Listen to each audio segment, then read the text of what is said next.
Akolaye, yes musique, beauté 100%. Manonga production.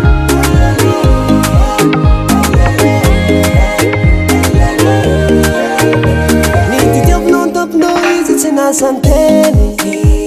Namiano mangidy izy tsy nasany volagna. Namiano nazy karazagna fetra jiaby. Nitotototo nitomagny izy tonga aminay.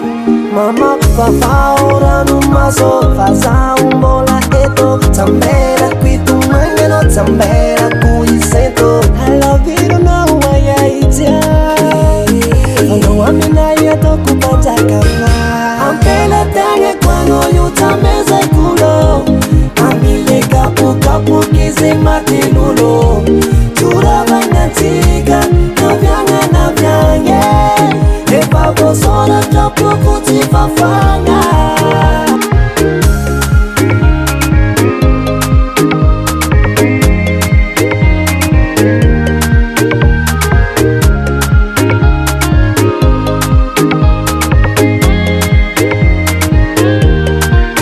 Tambela kolazo kararandanga nitapange Vitiava konoro madame Komisi nikatsikatsika vulango minafatsi mampangino Nitatu kesendra bato Ngeta eta kesendra rano Nitadu biabu kesendra nawo Mama wo mama Fafaora no maso Fazao mbola eto Tambera kwitumanye no tambera kuisento Halaviro na uwaya itia Ano amina yeto kupanjaka Ampela tange kwano yutameza kulo Amile kapu kapu kize matilulo Churava ngantiga na vyange Epa vosora trapo kutifafanga Ampela tange kwano yutameza kulo Amile kapu kapu kize matilulo Churava ngantiga na vyange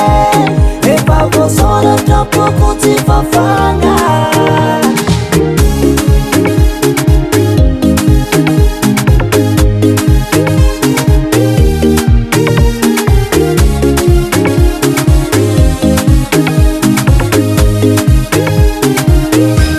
Ampela tange kwano yutameza kulo Amile kapu kapu kize matilulo Churava ngantiga na vyange Epa vosora trapo kutifafanga